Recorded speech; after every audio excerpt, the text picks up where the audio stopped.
త్రియేక దేవుని నామానికి మహిమ కలుగును గాక. మీ అందరికీ మన ప్రభువును రక్షకుడైన యేసు క్రీస్తు నామమున ఈ దినపు శుభాలు తెలియజేస్తా ఉన్నాను. అందరూ తల వంచి ఉండగా ప్రార్థన చేసుకుందాం. ప్రార్థన ద్వారా ఈ డివోషన్ ప్రారంభించుకుందాం. మా ఆశ్రయ దుర్గమ, మా విమోచకుడా, గొప్ప దేవ, కనికరమ గల తండ్రి, నీకు వందనాలు. దేవా, గడిచిన కాలమంతయు నీ దయారెక్కల చాటున భద్రపరుచుకొని నేటి దినము దేవా మరి డివోషన్లో పాల్గొనటానికి మీరు మాకు ఇచ్చిన ఈ సమయాన్ని బట్టి వందనాలు చెల్లిస్తూ ఈ ఆరాధన ద్వారా మీరు మహిమ పొందుకోమని యేసు క్రీస్తు నామమున అడిగి వేడుకుంటున్నాం తండ్రి, ఆమేన్. ఆంధ్ర క్రైస్తవ కీర్తన నుండి 419వ కీర్తన. ఆంధ్ర క్రైస్తవ కీర్తన నుండి 419వ కీర్తన పల్లవి, మొదటి 2 చరణాలు, 7వ చరణం. అందరం కలిసి పాడుకుందాం. 419వ కీర్తన. యేసు నాయాత్మ రక్షకుండా, నన్ను వాసిగా నీ రొమ్మునుండా, చేసియు జలరాశులను నీవు తీసివేయుము మోసముల కోసి. యేసు నాయాత్మ రక్షకుండా, నన్ను వాసిగా నీ రొమ్మునుండా, జీవ భాగానే దాటుదాకా నన్ను నీవే దాచుము నా రక్షక. దేవునకు నడుపు ప్రభువు యేసు, దేవయాత్మను జీవమున చేర్చు. యేసు నాయాత్మ రక్షకుండ, నన్ను వాసిగా నీ రొమ్మునుండా, ప్రాపులేని నాయాత్మ నీవు నీదు దాపునకు చేర్చి ప్రోచికావు. మోపరమూఢయోపికతో చూచి యాపదల బాపి యాదరించుము. యేసు నాయాత్మ రక్షకుండ, నన్ను వాసిగా నీ రొమ్మునుండా, నీవు నిత్య జీవుడవు, నాకు జీవజలంబు నిశ్చికావు. నీవు నా ఎదలో గావదలేచి జీవ పదవికి దోయదియుమ. యేసు నాయాత్మ రక్షకుండ, నన్ను వాసిగా నీ రొమ్మునుండా, చేసియు జలరాశులను నీవు తీసివేయుము మోసముల దోసి. యేసు నాయాత్మ రక్షకుండ, నన్ను వాసిగా నీ రొమ్మునుండా. దేవుని నామానికి మహిమ కలుగును గాక. మరొకసారి మీ అందరికీ మన ప్రభువును రక్షకుడైన యేసు క్రీస్తు నామమున నేటి దినపు శుభాలు తెలియజేస్తా ఉన్నా. నేను బిడ్డారా, నేటి డివోషన్ కొరకు ఏర్పాటు చేయబడిన బైబిల్ పాఠ్యములు 2వ సమూయేలు గ్రంథము 10వ అధ్యాయము 6వ వచనం నుండి 9వ వచనం వరకు, మత్తయి సువార్త 5వ అధ్యాయము 21వ వచనం నుండి 32వ వచనం వరకు. ఈ 2 పాఠ్యభాగాల్లో ద రియాలిటీ ఆఫ్ డిసైపుల్షిప్ అనే థీమ్ను మనం తీసుకుంటా ఉన్నాం. శిష్యత్వపు వాస్తవికత గురించి ఈ 2 పాఠ్యభాగాలు మనకు తెలియజేస్తూ ఉన్నాయి. క్రైస్తవం యొక్క ఆ గొప్ప స్థితిని మత్తయి సువార్తికుడు ఎంతో చక్కగా వివరిస్తూ ఉంటాడు. యేసు క్రీస్తు యొక్క ఆ గొప్ప ప్రసంగం, ఆయన బోధన విధానం, ఆయన ఉపదేశించిన ఆ గొప్ప విధానాన్ని గురించి మాట్లాడుతూ ఆ రియాలిటీ గురించిన వివరణ అనేది ఇస్తూ ఉన్నాడు. క్రైస్తవ్యం అది ఎంత బలమైనదో, ఆ క్రైస్తవం యొక్క జీవితంలో ఆ క్రైస్తవ జీవితం అనేది ఎలా ఉండాలో ఆ గొప్ప మాటలను తెలియజేస్తూ ఉన్నాడు. క్రైస్తవ జీవితం అనేది కత్తి మీద సాము వంటిదని మత్తయి సువార్తికుడు క్రీస్తు యొక్క బోధల ద్వారా తెలియజేస్తూ ఉన్నాడు. ఆ బోధల ద్వారా ఆయన తెలియజేస్తూ క్రైస్తవ్యంలో రియాలిటీ ఉంది కానీ రియలైజ్ అనేది లేదని ఇక్కడ మత్తయి సువార్తికుడు 5వ అధ్యాయము 21వ వచనం నుండి 32 గల వాక్య భాగాల్లో వివరిస్తూ ఉన్నాడు. క్రైస్తవ్యంలో ఉన్న రియాలిటీ గురించి మాట్లాడుతూ ఉన్నాడు. ఆ రియాలిటీ ఉన్నది కానీ ప్రజలలో విశ్వాసులో లేని ఆ రియలైజేషన్ అనేది గురించి మాట్లాడుతూ వారు ఏ విధంగా మార్పు చెందాలో, వారిలో రావాల్సిన పరివర్తన గురించి మార్కు సువార్తికుడు గొప్పగా మాట్లాడుతూ ఉన్నాడు. సాధారణంగా పాత నిబంధన గ్రంథము నుండి ఈ సువార్త పాఠము మత్తయి సువార్త గల మధ్యకాలము సుమారుగా మలాకీ గ్రంథం నుండి మత్తయి సువార్త వరకు 400 సంవత్సరాలు సుమారుగా ఈ కాల వ్యవధి. ఈ కాల వ్యవధిలో దేవుని ప్రజలైన ఇశ్రాయేలు చరిత్ర కష్టతరమైన పరిస్థితులు ఎదుర్కొంటున్న చరిత్రగా ఉంటా ఉన్నది. ఇక్కడ వారి ఈ పీరియడ్ను లేక ఈ యొక్క 400 సంవత్సరాల యొక్క కాలాన్ని వాళ్ళు ఎలా చూస్తా ఉన్నారంటే పండితులు, ఇది ఒక చీకటి యుగంగా, ఒక ఆత్మీయ చీకటి యుగంగా వారు పండితులు అభిప్రాయపడతా ఉన్నారు. ఈ చీకటి యుగంలో దేవుని ప్రత్యక్షత అనేది వారికి దూరం అయిపోతుంది. దేవుని సన్నిధానంలో ఆరాధన జరుగుతున్నప్పటికీ ఆయన ప్రత్యక్షత వారు పొందుకోలేని పరిస్థితి గురించి చూస్తూ ఉన్నారు. అంత మాత్రమే కాకుండా ఈ యొక్క క్రీస్తు మొదటి శతాబ్ద కాలంలో అక్కడ ఇశ్రాయేలును పరిపాలిస్తున్న వారు ఎవరనగా పారసికులు, గ్రీకులు, టోలమీలు, రోమా రాజ్యాలు పాలనలో ఉంటున్న సందర్భం. ఇటువంటి పరిస్థితిలో ఇశ్రాయేలులు ఏ విధమైన గడ్డు పరిస్థితులు ఎదుర్కొంటా ఉన్నారంటే వారు రాజకీయంగా బలహీనులుగా ఉన్నారు, ఆర్థికంగా వెనకబడ్డవారుగా ఉంటున్నారు, సామాజికంగా గుర్తింపు లేని వారుగా ఉంటా ఉన్నారు. ఈ విధంగా వారు పొలిటికల్ గా, ఎకనామికల్ గా, సోషలాజికల్ గా వారు ఎదుర్కొంటున్న క్రైసిస్, వారు ఎదుర్కొంటున్న పరిస్థితులను మనకు కళ్ళ ముందుంచినట్లుగా మత్తయి సువార్తికుడు తెలియజేస్తా ఉన్నాడు. ఇటువంటి పరిస్థితుల్లో క్రీస్తు యొక్క బోధన లేకపోతే ఆయన చేస్తున్న ప్రసంగము వారందరినీ కూడా రియాలిటీలోకి తీసుకొస్తా ఉన్నది. శిష్యత్వపు విలువను వారికి నేర్పిస్తా ఉన్నది. అంత మాత్రమే కాదు కానీ ఆ వాస్తవికమైన దృక్పథంతో దేవుణ్ణి ఎలా తెలుసుకోవాలి, నిజమైన దేవుని ప్రేమను కనుగొనటానికి ప్రోత్సహించేదిలా ఈ యొక్క వాక్యం మనం చూడగలుగుతా ఉన్నాం. అంత మాత్రమే కాకుండా లౌకికమైన ఆశలతో దేవునికి దూరమైన వ్యక్తులను, సనాతనమైన నియమాలకు సంప్రదాయాలకు పరిమితులైన వారిని యేసు క్రీస్తు యొక్క ఉపదేశం లేక ఆయన యొక్క ప్రసంగము ధర్మశాస్త్ర ఉద్దేశం గురించి తెలియజేస్తూ వాస్తవమైన దేవుని ప్రేమను కనపరిచేదిగా ఉంటా ఉన్నది. అందుకే ఆ క్రీస్తు యొక్క ఆ బోధనలో ఈ మత్తయి సువార్తికుడు ఏమని బోధిస్తా ఉన్నాడంటే మత్తయి సువార్తికుడు 5వ అధ్యాయము 21 నుంచి 32 వాక్య భాగంలో ఆ రియాలిటీ ఆఫ్ గాడ్స్ లవ్ అనే మాట ఉపయోగించాడు. ఆ వాస్తవమైన నిజమైన దేవుని ప్రేమను క్రీస్తు ఎలా కనపరుస్తా ఉన్నాడు, ఆ ధర్మశాస్త్రపు మాటలను వాళ్ళకి ఏ విధంగా బోధిస్తా ఉన్నాడు, ధర్మశాస్త్రపు ఉద్దేశాన్ని ఏ విధంగా క్రీస్తు తీసుకొస్తా ఉన్నాడో ఆ మాటల ద్వారా తెలియజేస్తా ఉన్నది.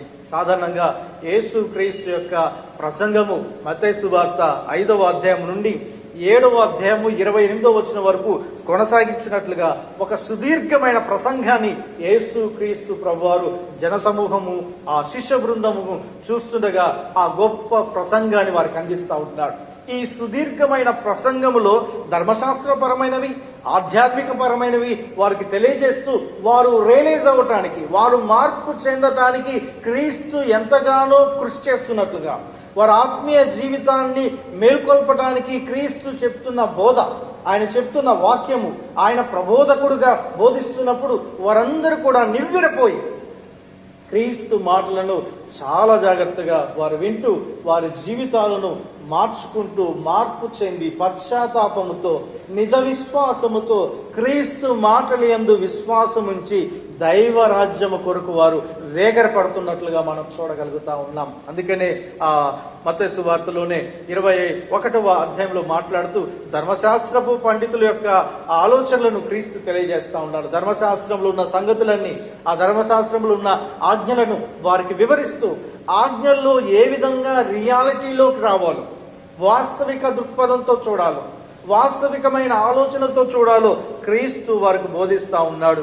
ఇక్కడ యేసు యొక్క ప్రసంగానికి వినటానికి వచ్చిన వారందరూ కూడా గుండె చెదిరిన వారిగా ఉంటున్నారు, రోగులు ఉంటున్నారు, ఆత్మీయమైన బలహీనులై ఉంటున్నారు, లేక శారీరక రుగ్మతలు ఎదుర్కొనే వారు ఉంటున్నారు, మానసికమైన పరిస్థితిని ఎదుర్కొనే వారు ఉంటున్నారు. ఆయా ఇబ్బందికరమైన పరిస్థితులు ఉన్న వారందరినీ యేసు క్రీస్తు తన యొక్క మాటల ద్వారా, ఆయన ప్రసంగం ద్వారా వారిని బలోపేతం చేస్తున్నట్లుగా చూడగలుగుతా ఉన్నాం. అందుకనే కీర్తనకారుడు కీర్తన గ్రంథము 147వ సంకీర్తన 3వ చరణంలో మాట్లాడుతూ కీర్తనకారుడు అంటున్న మాట, గుండె చెదిరిన వారిని బాగు చేయువాడు ఆయనే. చెదిరిపోయిన ఆత్మీయతను దేవుడు సరిచేస్తా ఉన్నాడు. బలహీన స్థితిలో ఉన్న ఆత్మీయతను మేల్కొల్పుతా ఉన్నాడు. నిద్రాణ స్థితిలో ఉన్న విశ్వాస యొక్క జీవితాన్ని ఆయన పశ్చాత్తాపం వైపు నడిపిస్తా ఉన్నాడు. మారు మనసు చెంది నూతన జీవితం జీవించడానికి, ఒక నూతన సృష్టిగా వారు జీవించబడటానికి క్రీస్తు వారిని ఎంతగానో ప్రభావితం చేస్తున్నట్లుగా తన మాటల ద్వారా, తన ఉపదేశం ద్వారా వారిని ఏ విధంగా ప్రభావితం చేస్తా ఉన్నాడో చూడగలుగుతా ఉన్నాం. యేసు క్రీస్తు అక్కడున్న వారందరికీ అర్థమయ్యే రీతిలో అరామిక్ భాషలో మాట్లాడుతూ ఉన్నాడు. క్రీస్తు ఉపయోగించిన మాట శిష్యుడు అనే మాటకు ఆయన ఏమని ఉపయోగిస్తున్నాడంటే, తాల్ముడ్ అనే అరమిక్ పదం నుంచి మథెటస్ అనే మాటను తీసుకోవడం జరిగింది. ఈ మథెటస్ అనే మాటకు అర్థము ఏందంటే, దీని భావము ఒక మంచి పని నిమిత్తము నైపుణ్యము గల విద్యను అభ్యసించటమే. యేసు క్రీస్తు ప్రభువారు వారికి ఒక చక్కటి నైపుణ్యము గల విద్యను అభ్యసింప చేస్తా ఉన్నాడు. ఈ విద్య వారికి ఎలా సహాయపడుతుందంటే, క్రీస్తు బోధ భక్తితో దైవరాజ్యం వైపు అడుగులు వేయటానికి, విశ్వాసముతో భక్తితో వారు దైవరాజ్యం వైపు ఒక్కొక్క అడుగు వేస్తూ దైవరాజ్యాన్ని చేరటానికి ఆయన బోధ సహాయపడుతున్నట్లుగా ఈ చక్కటి మాటల ద్వారా చూడగలుగుతా ఉన్నాం. అందుకే ఆయన మాట్లాడుతూ పౌలు దీన్ని ఏ విధంగా తెలియజేశాడంటే, ఇది ప్రాచీన స్వభావాన్ని వదులుకొని నవీన స్వభావాన్ని ధరించుకోవడం అంటున్నాడు. పౌలు ఈ మాటను ఏ విధంగా వివరిస్తా ఉన్నాడు, లేక దేవుని రాజ్యం వైపు విశ్వాసి అడుగులు వేస్తున్న సందర్భాన్ని ఆయన ఎలా తెలియజేస్తున్నాడంటే, ఆ విశ్వాసి ప్రాచీన స్వభావాన్ని విడుచుకొని నవీన స్వభావాన్ని ధరించుకోవాలి అనే మాటను ఆయన వివరిస్తా ఉన్నాడు. 2వ కొరింథీయులకు రాసిన పత్రిక 5వ అధ్యాయము 17వ వచనంలో మాట్లాడుతూ, క్రీస్తునందున్న ఎడలవాడు నూతన సృష్టి, పాతవి గతించెను, సమస్తము కొత్తవాయను అనే మాట వివరిస్తా ఉన్నాడు. యేసు క్రీస్తులో ఉండాలంటే నవీన సృష్టిగా ఉండాలి. యేసు క్రీస్తును కలిగి ఉండాలంటే మనం ఒక నూతన సృష్టిగా చేయబడాలి. అందుకే మొదట మనం అనుకున్న మాట, క్రైస్తవ్యం అనేది కత్తి మీద సాము వంటిది. ఇక్కడ రియాలిటీ ఎంతైతే ఉన్నదో ఇక్కడ రియలైజేషన్ కూడా అంత అవసరం. ఇక్కడ మార్పు చెందటం కూడా అంత అవసరం. పాపపు స్థితిని విడిచిపెట్టాలి, పశ్చాత్తాపం పొందుకోవాలి, ప్రభు మార్గములు నడగాలి, ప్రభు యొక్క మార్గంలో నడుస్తూ విశ్వాసముతో దైవరాజ్యాన్ని చేరుకోవాలి. వీటిని చేరుకోవడానికి కావలసిన ఆ గుణ లక్షణాలను యేసు క్రీస్తు ప్రభు వారు తన మాటల ద్వారా అక్కడ ఉన్న జన సమూహానికి ఆయన తెలియజేస్తా ఉన్నాడు. పాత నిబంధన గ్రంథములో 2వ సమూయేలు గ్రంథము 10వ అధ్యాయము 6వ వచనం నుండి చివరి వరకు గల వాక్య భాగంలో ఇక్కడ లౌకిక పరమైన ఆశలను ఆకర్షితుడైన దావీదు గురించి చెప్పబడి ఉంటా ఉన్నది. ముఖ్యంగా దావీదు యొక్క జీవితంలో 1 సమూయేలు గ్రంథము 16వ అధ్యాయము ప్రారంభం నుండి 2వ సమూయేలు గ్రంథము 10వ అధ్యాయం వరకు దావీదును ఏ విధంగా చూస్తామంటే, ఆయన గొప్పగా ఎదుగుతున్న రాజుగా చూస్తున్నాం. అంచెలంచెలుగా ఒక గొర్రెల కాపరిగా తన జీవితాన్ని ప్రారంభించి అంచెలంచెలుగా ఎదుగుతున్న ఒక గొప్ప వ్యక్తిగా, ఆత్మీయ విలువలు కలిగిన వ్యక్తిగా దావీదు చూస్తా ఉన్నాం. ఇటువంటి దావీదు ఈ శారీరకపరమైన ఆశలకు లోనై ఆకర్షితుడై, శారీరక కోరికలకు ఆకర్షితుడై 11వ అధ్యాయం నుండి 20వ అధ్యాయం వరకు, 2వ సమూయేలు గ్రంథము 11వ అధ్యాయం మొదలుకొని 20వ అధ్యాయం వరకు కూడా దావీదు తన మొదటి స్థితిని మర్చిపోతున్నాడు. ఈ శారీరక ఆశలకు ఆకర్షితుడై ఆయన లోకాశలలో చెక్కబడి తన యొక్క ఆత్మీయ జీవితాన్ని అంచెలంచెలుగా దిగజార్చుకుంటున్న సందర్భాన్ని మనం చూడగలుగుతా ఉన్నాం. నిజమే, ఈ నేటి ఉదయకాల వేళలో ప్రాముఖ్యంగా దావీదు జీవితం ద్వారా దేవుడు మనతో మాట్లాడుతూ ఉన్నాడు. ఈ లౌకికపరమైన ఆశలకు చోటివ్వకూడదు, ఈ శారీరకమైన ఆశలకు చోటివ్వకూడదు. పాపాన్ని ఎప్పుడు కూడా మనం పాపపు జోలికి వెళ్ళకూడదు, పాపానికి దూరంగా ఉండాలనే గొప్ప మాటను గుర్తు చేస్తా ఉన్నాడు. ఒకప్పుడు దావీదు సౌలు వస్త్రపు చెంగును కత్తిరించడానికి బహుగా బాధపడ్డాడు.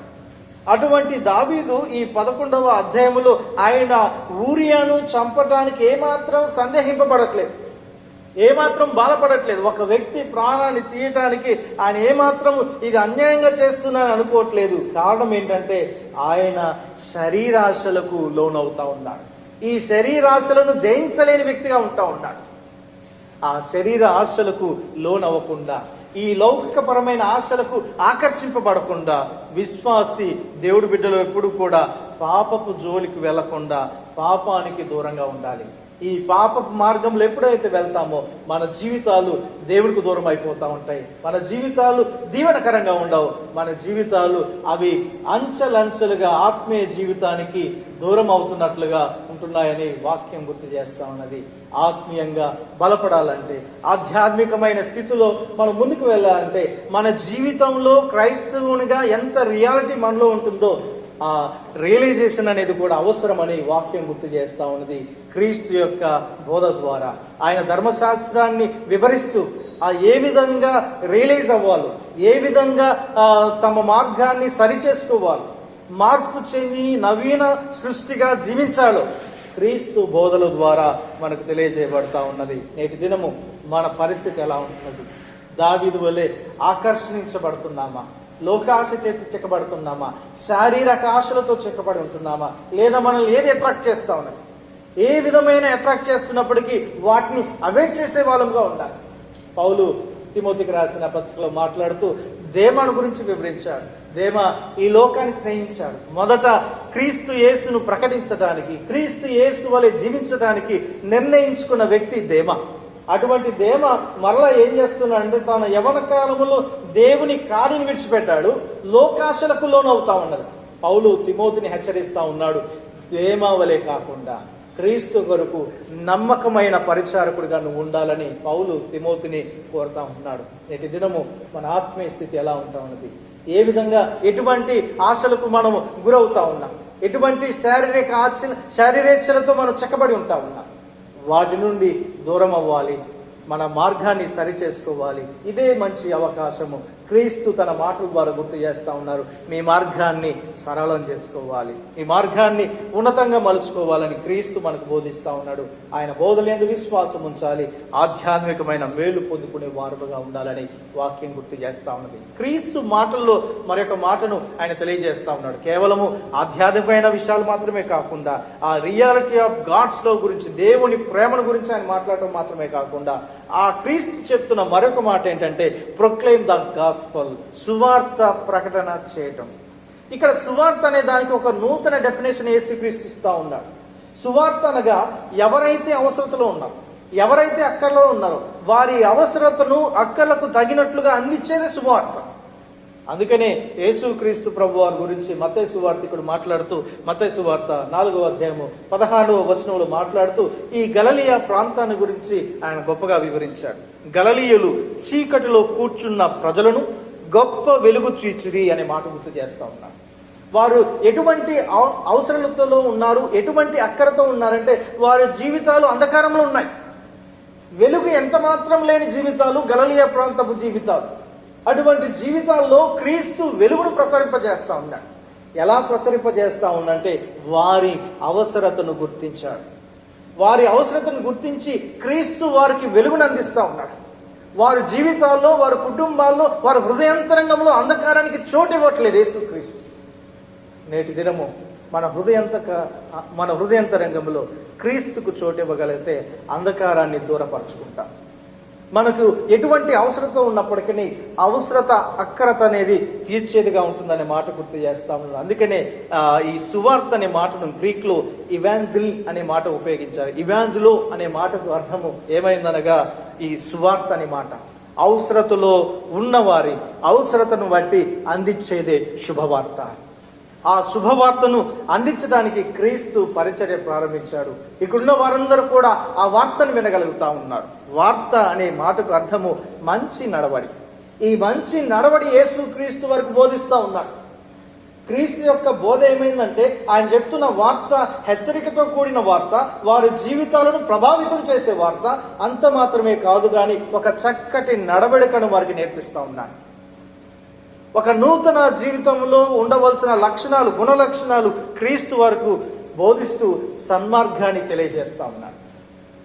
ఈరోజు క్రీస్తు గలిలయ ప్రాంతపు వారితో మాట్లాడట్లేదు, మనతో మాట్లాడుతున్నాడు. మన ఆత్మీయ జీవితాన్ని ఆయన ప్రశ్నిస్తా ఉన్నాడు. మన ఆత్మీయ జీవితంలో ఇంకా చీకటికి స్థానం ఇస్తున్నామా?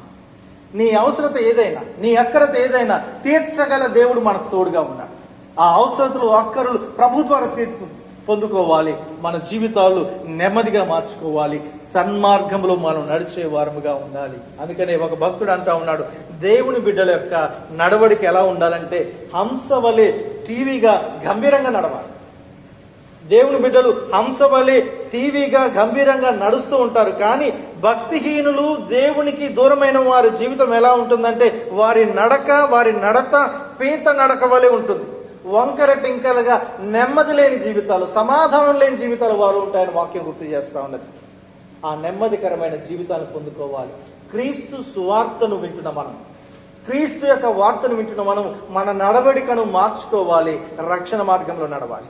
పాపానికి చోటు ఇవ్వకుండా, పాపానికి అవకాశం ఇవ్వకుండా, ఈ లోక ఆశలతో చెక్కబడకుండా, ఈ శరీరేచ్ఛల చేత ప్రభుకు దూరం అవ్వకుండా దేవుని మార్గములో నడవటానికి, సన్మార్గంలో నడవటానికి మనము ఎప్పుడు సిద్ధపరచుకోవాలని వాక్యము హెచ్చరిస్తా ఉన్నది. దావీదు కీర్తనకారుడు కీర్తన గ్రంథము 25వ సంకీర్తన 12వ చరణంలో దావీదు మాట్లాడుతూ, యెహోవాయందు భయభక్తులు గలవారు కోరవలసిన మార్గము ఆయన వారికి బోధించును. ఇందులో ఆ మార్గాన్ని గురించిన ఆ గొప్ప లక్షణాల గురించి వివరిస్తా ఉన్నాడు.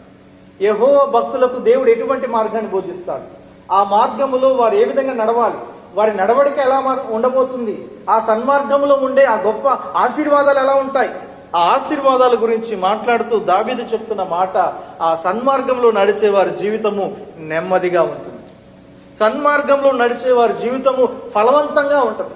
సన్మార్గంలో నడిచే వారి జీవితము దేవునితో ఒక నిబంధన ఏర్పరచుకున్న జీవితం. ఆ జీవితాన్ని నేను పొందుకోవాలంటే ఈ రియాలిటీలో ఉండటం మాత్రమే కాదు, కానీ రియలైజ్ అయ్యే వారముగా ఉండాలి. పాపాన్ని ఒప్పుకోవాలి, పశ్చాత్తాపం పొందాలి, ప్రభు వైపు చూడాలి, ప్రార్థించాలి. ఏ పాటికి క్రైస్తవ్యము బలమైనదని, క్రీస్తు బిడ్డలు శక్తిమంతులని, దేవుని బిడ్డలుగా మనం పిలువబడతా ఉన్నామని సంతోషించడం మాత్రమే కాకుండా ఆ రియలైజ్ అనేది ఎప్పుడైతే ప్రభు యొక్క సన్మార్గాన్ని బట్టి మనం మార్పు చెందిన వారమైతే అప్పుడు ఆ మార్గంలో ఉన్న నెమ్మది, ఆ మార్గంలో ఉండటం ద్వారా వచ్చే ఆ ఫలవంతమైన జీవితం, ఆ మార్గంలో ద్వారా ఉండే ఆ నూతన ఆ దేవునితో సంబంధము, ఆ నిబంధన సంబంధాన్ని ఎల్లప్పుడూ కొనసాగించాలని యేసు కోరుకుంటా ఉన్నారు. ప్రియమైన దేవుని బిడ్డలారా, క్రీస్తు కొరకు నమ్మకమైన శిష్యులముగా ఉంటున్నామా? నమ్మకమైన క్రీస్తు బిడ్డలముగా ఉంటున్నామా? క్రీస్తు కొరకు నమ్మకమైన బిడ్డలముగా ఉంటే మనము ఇదే సమయము రియలైజ్ అవ్వాలి. ప్రభువా, మా మార్గాన్ని సరళం చేయండి, మా నడవడికను సరిచేయండి, సన్మార్గంలో నడవటానికి మా హృదయాలు ప్రేరేపించమని ప్రభువుని అడుగుదాం. దేవుని యొక్క గొప్ప ఆశీర్వాదాలు పొందుకోవటానికి త్రియేక దేవుడు అటువంటి నడిపింపు కృపను మనకు అనుగ్రహించి ఆశీర్వదించునుగాక. తలవంచులుగా ప్రార్థన చేసుకుందాం. సకల ఆశీర్వాదాలకు కర్తయ్యకు దేవా, ప్రేమ నమ్మకము గల తండ్రి, నీకు వందనాలు. శిష్యత్వపు వాస్తవికత గురించి ఈరోజు మేము మాట్లాడగలిగాం. రియాలిటీ యొక్క ఉద్దేశాన్ని తెలుసుకోగలుగుతా ఉన్నాం. క్రైస్తవ్యం అనేది ఎంత వాస్తవమైనదో, క్రైస్తవ బిడ్డలకు ఉండవలసిన ఆ మార్పును గురించి మేము ధ్యానించగలుగుతా ఉన్నాం.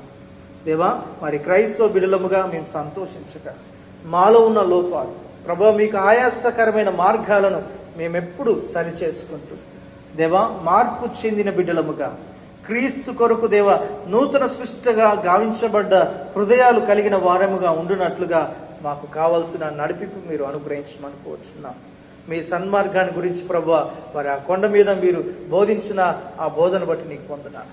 ప్రబోధకుడుగా ప్రభువా, ఆ చక్కటి రమణీయమైన కంఠస్వరముతో ఎంతో గొప్పగా దేవా శిష్య బృందాన్ని గురించి మీరు బోధించిన బోధన బట్టి నీకు వందనాలు.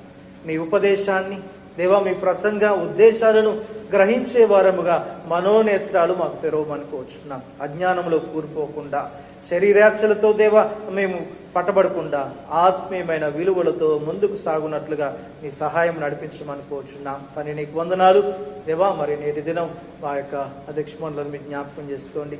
అధ్యక్ష మండలి పీఠాధిపతులు తండ్రి గారి, తల్లి గారి మరి సేవా పరుషులు దీవించి ఆశ్రయించమని కోరుచున్నాం. సెయింట్ మేరీస్ పాస్టర్ని బట్టి నీకు వందనాలు చెల్లిస్తా ఉన్నాం దేవా. మరి మా సంఘంలో ఉన్న ప్రతి ఒక్కరు మీకు జ్ఞాపకం చేసుకోండి ప్రభా. మరి ఈ కరోనా మహమ్మారి ప్రబలుతున్నప్పుడు ప్రభా దేవా, మీ దయారెక్కల చాట భద్రపరచుకోండి. ఎవరు దేవా మరి ఈ వ్యాధి చేత బాధింపబడకుండా కావలసిన కృపను దయచేయండి. వైద్యులు దేవా మరి మెడిసిన్ కొరకు దేవా ఆలోచన చేస్తుండగా దేవా, మరి మీ చిత్తమైతే త్వరగా మెడిసిన్ కనుక్కోవడానికి కావాల్సిన చక్కటి జ్ఞానాన్ని వారికి అనుగ్రహించమని కోరుచున్నాం. నీకు స్తోత్రాలు, వందనాలు చెల్లిస్తా ఉన్నాం దేవా. నీ దివ్యమైన కృపలో మేము ఎల్లప్పుడూ దేవా నీకు నమ్మకమైన విశ్వాసులముగా, మార్పు చెందిన క్రైస్తవ బిడ్డలముగా నేను కొనియాడే వారముగా ఉండునట్లుగా నీ కృప దయచేయమని దేవా, నీ యొక్క కృప చొప్పున మమ్మ సన్మార్గంలో నడిపించడానికి కావలసిన నీ సన్నిధి, నీ నడిపింపు మాకు తోడుగా ఉంది. మీరు మహిమ పొందుకోమని యేసు క్రీస్తు నామమున అడిగి వేడుకుంటున్నాం పరమ తండ్రి, ఆమేన్. ప్రభువైన యేసు క్రీస్తు కృపయు, తండ్రి అయిన దేవుని ప్రేమయు, పరిశుద్ధాత్మకరణ సహవాసము, సకల దీవెనలు ఇక్కడ చేరిన మనకు, మన కుటుంబాలు, సార్వత్రిక సంఘములన్నింటికి ఆయన కాపుదల దీవెనలు సదాకాలం తోడైనుగాక. ఆమేన్.